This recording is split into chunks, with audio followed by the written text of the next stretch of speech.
ভ্রমণ প্রিয় বঙ্গবাসীদের কাছে বেড়াতে যাবার জন্য সবচেয়ে প্রিয় জায়গা হলো উত্তরবঙ্গ।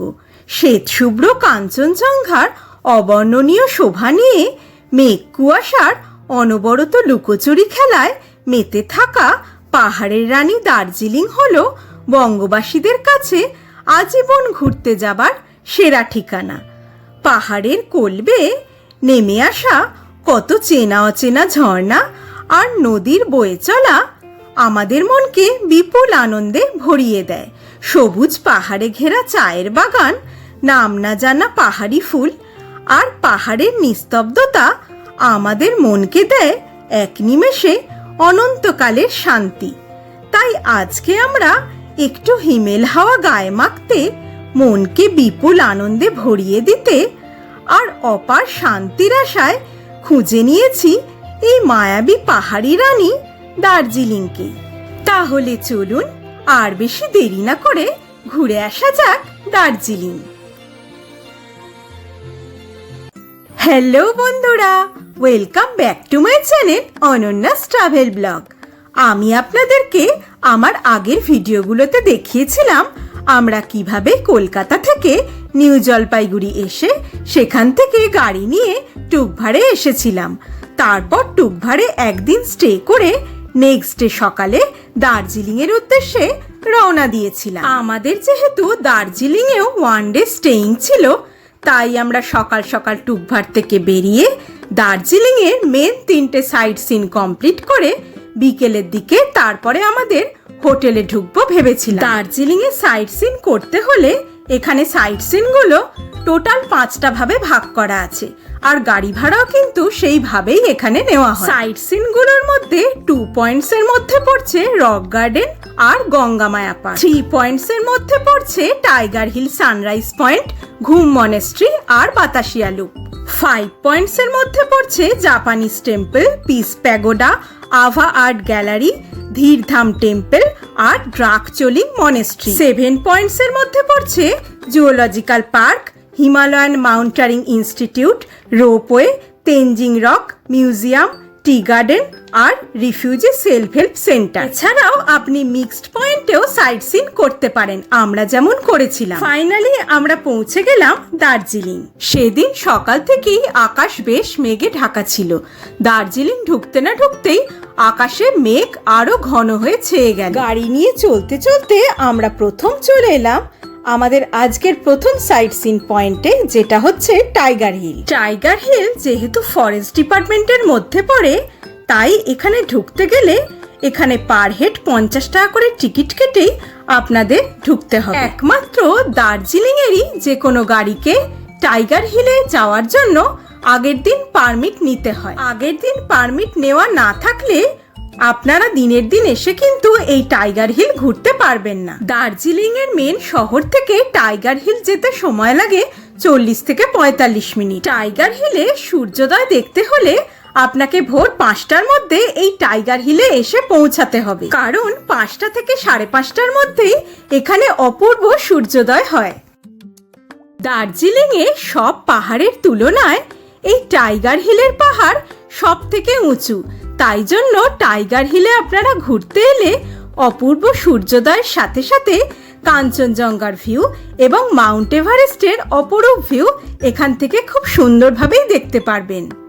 এছাড়াও এই টাইগার হিল থেকে সিকিম, নেপাল, চায়না এবং ভুটানের বর্ডারেরও অল্প কিছু অংশ দেখতে পাওয়া যায়। আপনারা যারা সূর্যোদয় দেখতে আসবেন তারা অবশ্যই কিন্তু হাতে টাইম নিয়ে আসবেন, কারণ এই ভোরবেলাতে প্রচুর ভিড় এখানে জমে এই সূর্যোদয় দেখার জন্য। তখন কিন্তু প্রচুর গাড়িরও লাইন পড়ে।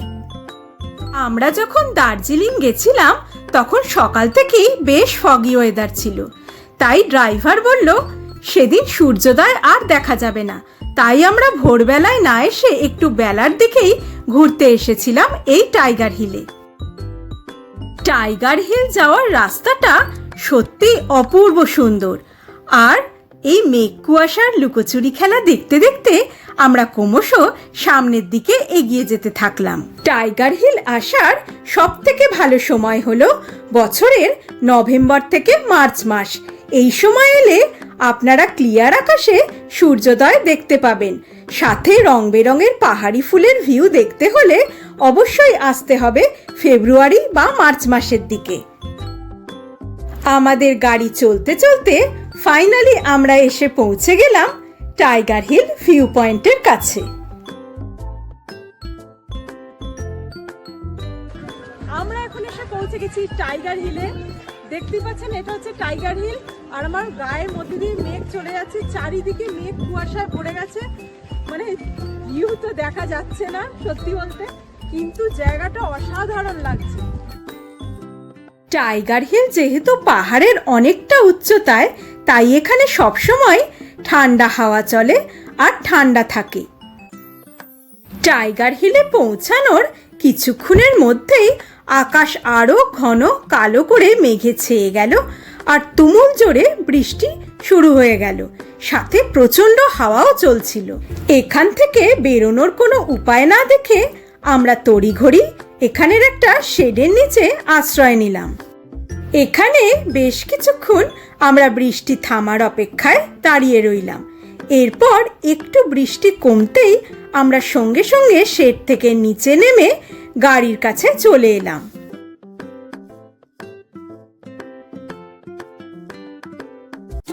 টাইগার হিল থেকে নেমে গাড়ির কাছে এসে গাড়িতে উঠে বসে পড়তেই ড্রাইভার দাদা গাড়ি ছেড়ে দিল। বৃষ্টি মাথায় নিয়ে আমরা এগিয়ে চললাম আমাদের নেক্সট ভিউ পয়েন্টের দিকে।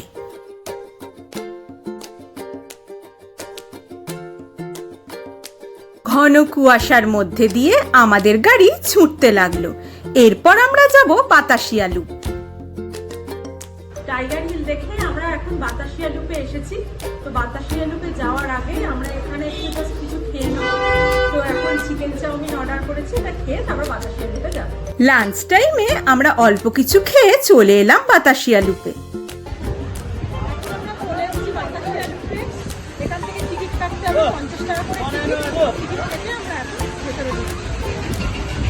টিকিট কেটে এন্ট্রি গেট দিয়ে ভেতরে ঢুকেই দেখলাম টয় ট্রেন ব্রিজের নিচ দিয়ে যাচ্ছে।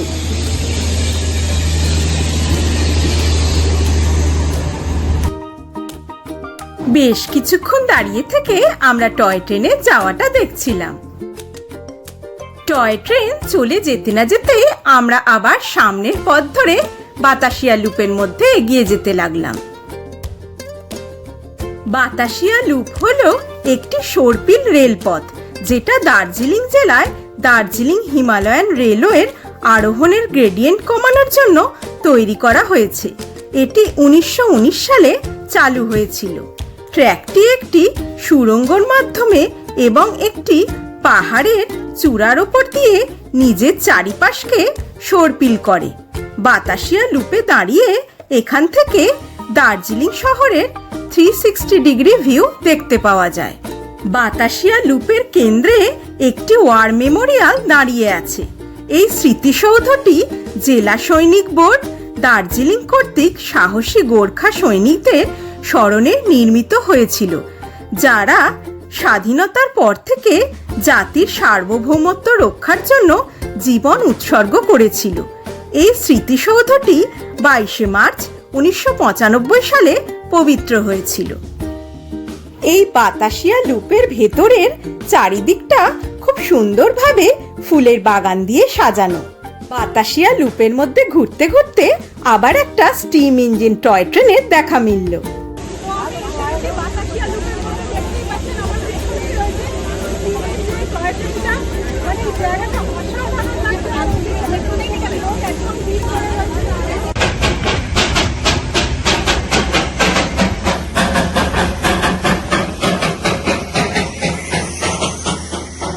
টয় ট্রেন বাতাসিয়া লুপের মধ্যে কিছুক্ষণ দাঁড়িয়ে আবার পর্যটকদের গাড়িতে তুলে এগিয়ে চলল তার নিজের পথে।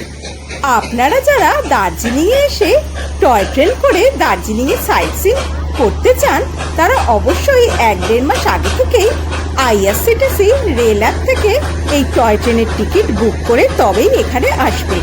সিজনের টাইমে দার্জিলিংয়ে এসে যদি আপনারা টয় ট্রেনের টিকিট বুক করতে চান, তো কোনোভাবেই কিন্তু এখান থেকে টয় ট্রেনের টিকিট আপনারা পাবেন না।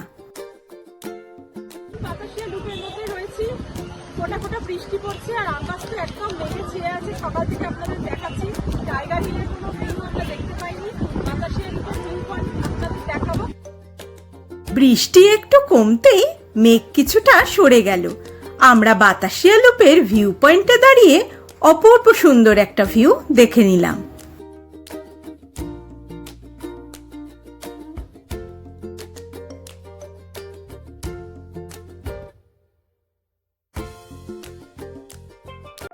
বাতাসিয়া লুপ দেখে আমাদের গাড়ি এগিয়ে চলল রক গার্ডেন্সের পথে।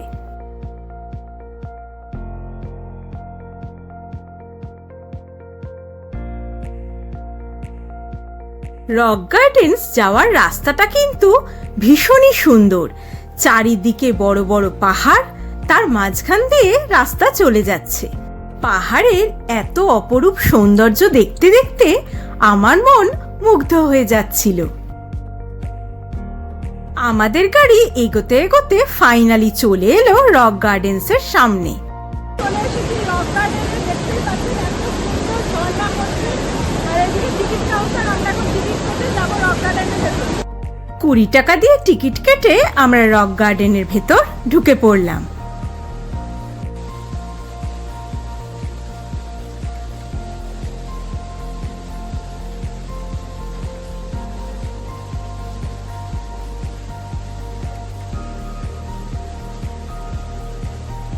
আমরা এখন রক গার্ডেনের মধ্যে রয়েছি, এই রাস্তা দিয়ে উপরের দিকে যাব। আর এখানে ভিউটা দেখুন, জাস্ট পুরো মেঘ ঢেকে গেছে পাহাড়ে।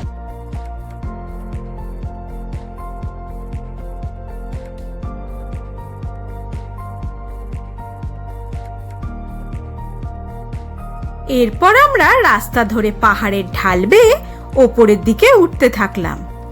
বিশাল বড় জায়গা জুড়ে তৈরি এই সুন্দর রক গার্ডেনটি।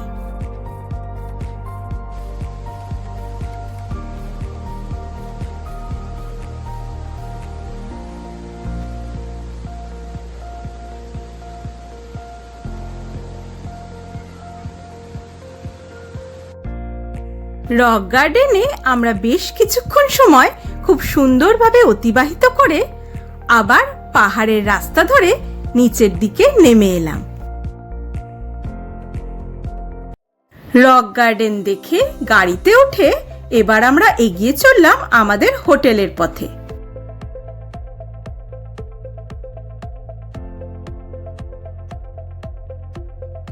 হোটেল পৌঁছাতে পৌঁছাতে আমাদের প্রায় দুপুর গড়িয়ে বিকেল হয়ে গেছিল। আমাদের হোটেল বুকিং ছিল একদম মল রোডের মধ্যে। মল রোডের মধ্যে যেহেতু গাড়ি ঢুকতে দেওয়া হয় না, তাই গাড়ি আমাদের এই মেন রোডেই নামিয়ে দিয়ে চলে গেল।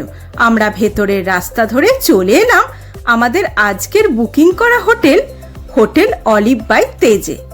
এই হোটেলটা একদম গ্লিনারিজের অপোজিট সাইডেই রয়েছে। এটা হলো হোটেলের রিসেপশন এরিয়া। রিসেপশন এরিয়াটা খুব সুন্দরভাবে সাজানো। আমরা রিসেপশনে এসে চেক ইন করে আমাদের রুম নিয়ে নিলাম। এটি একটি প্রিমিয়াম কোয়ালিটি হোটেল। আপনারা যারা ম্যালের মধ্যে কোনো ভালো হোটেল খুঁজছেন থাকবার জন্য, তারা অবশ্যই এই হোটেলটা বুক করতে পারেন। রিসেপশন লাগোয়া একটা খুব সুন্দর এখানে ব্যালকনিও রয়েছে। আপনারা এখানে কিছু খাবার অর্ডার করে বসে বসে খেতে খেতে নিচের ভিউ পুরো দেখতে পারবেন। রিসেপশন এরিয়ার বাইরে দিয়ে দেখুন গ্লিনারিজ দেখা যাচ্ছে, একদমই অপোজিটে। বিকেল হয়ে যাওয়ায় মল রোডে তখন বিশাল ভিড়। এরপর আমরা লাগেজ নিয়ে আমাদের রুমের দিকে চলে এলাম। হোটেলের মধ্যে ঢুকে চেক ইন করে নিয়েছি অলরেডি। আমরা 201 নম্বর রুম পেয়ে গেছি। আপনাদের রুমটা এখন দেখিয়ে দেবো।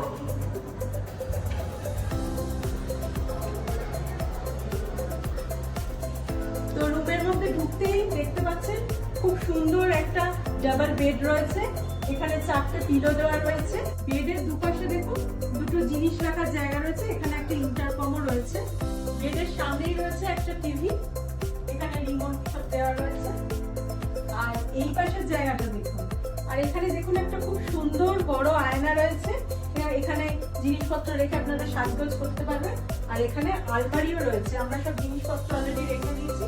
আর এই দিকে রয়েছে একটা টেবিল, এখানে চায়ের সমস্ত জিনিসপত্র রাখা রয়েছে, জলের বোতল দেওয়া রয়েছে, টেবিলের সামনে চেয়ার দেওয়া রয়েছে। আর এই ঘরের সবচেয়ে যেটা স্পেশালিটি সেটা হচ্ছে এখানে একটা বড় ওয়াইড রেঞ্জের জানলা রয়েছে, যেটা দিয়ে আপনারা এখানে কাঞ্চনজঙ্ঘার ফুল ভিউ দেখতে পাবেন ক্লিয়ার আকাশে। এছাড়াও জানলা দিয়ে বাইরে তাকালেই আপনারা দেখতে পাবেন আপনাদের পছন্দের গ্লিনারিসকে। আর তার পাশেই রয়েছে দা স্টুডিও। এবার আমি আপনাদেরকে ওয়াশরুমটা দেখাবো।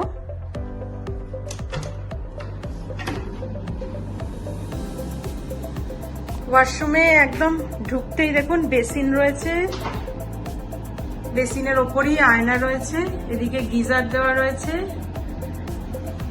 তারপর কামাড রয়েছে, এদিকে জামা কাপড় রাখার জায়গা, শাওয়ারও রয়েছে। বাথরুমটা বেশ বড়, ভালো নিট অ্যান্ড ক্লিন। আর এদিকে একটা ডাস্টবিনও রয়েছে। এরপর আমরা ফ্রেশ হয়ে রেডি হয়ে নিলাম মেলে বেরোনোর জন্য। এই হোটেলের রুমগুলো আছে সব সেকেন্ড ফ্লোরে, অর্থাৎ 3 তলায়। এখানে কিন্তু কোনো লিফটের ফেসিলিটি নেই, আপনাদের এলে কিন্তু সিঁড়ি বেয়েই ওপরের দিকে উঠতে হবে। আর ফার্স্ট ফ্লোরে আছে কেএফসি। কেএফসি ছেড়ে আমরা এখন চলে এলাম গ্লিনারিজে। আমরা এখন গ্লিনারিজের মধ্যে আমরা কিছু আইটেম নিয়ে নিয়েছি এখানে খাবার। এখন বিলিং লাইনে দাঁড়িয়ে আছি। সেদিন গ্লিনারিজে প্রচুর ভিড় হয়েছিল, ভেতরে কোথাও বসার জায়গা পাচ্ছিলাম না, কিন্তু একটু অপেক্ষা করাই আমরা আমাদের পছন্দের জায়গা পেয়ে গেলাম। আমরা গ্লিনারিজের মধ্যে চলে এসেছি। দেখুন এইখানে আমাদের টেবিল নিয়ে নিয়েছি, আর এখান থেকে পুরো রোড ভিউটা দেখা যাচ্ছে। এদিকে হোটেল সোনার বাংলাও রয়েছে, সেটাও দেখা যাচ্ছে। গ্লিনারিসে খাবার খেয়ে আমরা ভিড় ঠেলতে ঠেলতে সোজা মেলে চলে এলাম। মেলে তখন প্রচুর ভিড়, সবাই যে যার মতো নিজের সময় অতিবাহিত করছে। আমি এখন রয়েছি দার্জিলিং মেলে। দেখতেই পাচ্ছেন আমার পেছনে রয়েছে সেই বিখ্যাত ভানুভক্ত আচার্য স্ট্যাচু। ভানুভক্ত আচার্য ছিলেন একজন নেপালি কবি। ইনি প্রথম সংস্কৃত ভাষা থেকে রামায়ণকে নেপালি ভাষায় অনুবাদ করেছিলেন।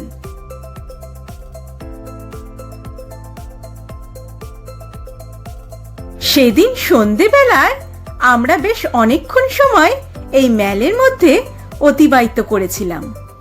রাতের মেলটা কিন্তু একটা অসাধারণ রূপ পায়, চারিদিকে খুব সুন্দর আলো জ্বলে আর দেখতে দারুণ লাগে। দার্জিলিংয়ে আসবো আর শপিং করব না তা কি কখনো হয়? তাই আমরা এখানে কিছুক্ষণ থেকেই সোজা চলে এলাম মল মার্কেটের দিকে। এটা হচ্ছে মল মার্কেট, আমরা এখন যাব মল মার্কেটের মধ্যে।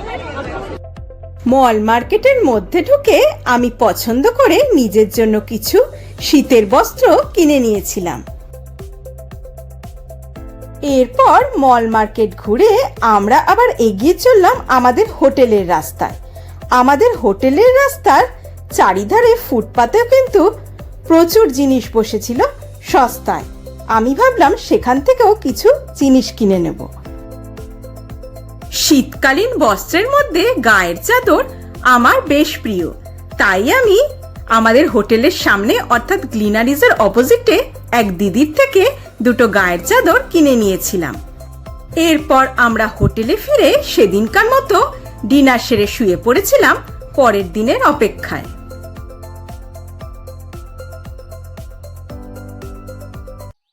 গুড মর্নিং ফ্রেন্ডস, দার্জিলিংয়ের হোটেল অলিভ বাই তেজ থেকে আপনাদের সকলকে সকালবেলা শুভেচ্ছা।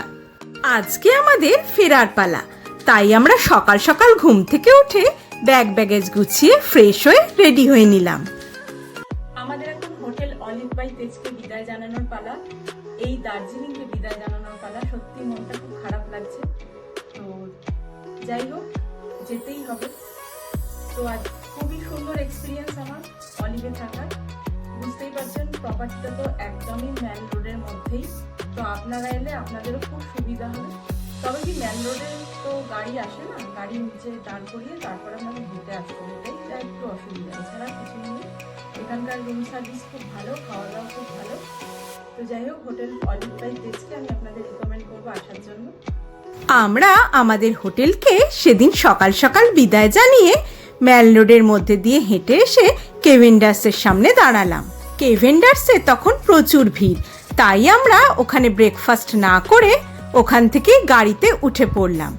আমাদের গাড়ি টয় ট্রেনের সাথে সাথে চলতে চলতে টয় ট্রেনকে ছেড়ে সামনের দিকে এগিয়ে চলল। সকাল সকাল বেরোনোর জন্য কিছু ব্রেকফাস্ট করা হয়নি থেকে রাস্তায় একটা রেস্টুরেন্টে গাড়ি থামিয়ে দাঁড়িয়ে আমরা এগ ম্যাগি আর লেমন টি খেয়ে নিলাম। এরপর আবার গাড়িতে উঠে আমরা এগিয়ে চললাম নিউ জলপাইগুড়ি স্টেশনের দিকে। আমাদের সেদিন নিউ জলপাইগুড়ি থেকে কলকাতা ফেরার জন্য দুপুর 3টের বন্দে ভারত এক্সপ্রেস ট্রেনের টিকিট কাটা ছিল। ড্রাইভার দাদা বলল উত্তরবঙ্গে প্রচুর পর্যটক ঘুরতে আসার জন্য রাস্তায় প্রচুর জ্যাম হচ্ছে, তাই আমরা একটু তাড়াতাড়ি হোটেল থেকে রওনা দিয়েছিলাম। ড্রাইভার দাদা একদম টাইম মতো ট্রেন ঢোকার আগেই আমাদের নিউ জলপাইগুড়ি স্টেশনে পৌঁছে দিয়েছিল। তো বন্ধুরা, দার্জিলিংয়ের ওপর আমার এই ট্যুর ভিডিওটা আপনাদের কেমন লাগলো সবাই কিন্তু কমেন্ট করে জানাবেন। ভিডিওটা ভালো লেগে থাকলে লাইক করবেন, শেয়ার করবেন সবার সাথে। আমার চ্যানেল অনন্যাস ট্রাভেল ব্লগ সাবস্ক্রাইব করতে কিন্তু একদম ভুলবেন না। সবাই ভালো থাকবেন, সুস্থ থাকবেন, অনন্যাস ট্রাভেল ব্লগের পাশে থাকবেন। আবার নতুন ডেস্টিনেশন নিয়ে আপনাদের সাথে খুব তাড়াতাড়ি দেখা হচ্ছে। তাহলে আজকের মতো টাটা, বাই বাই।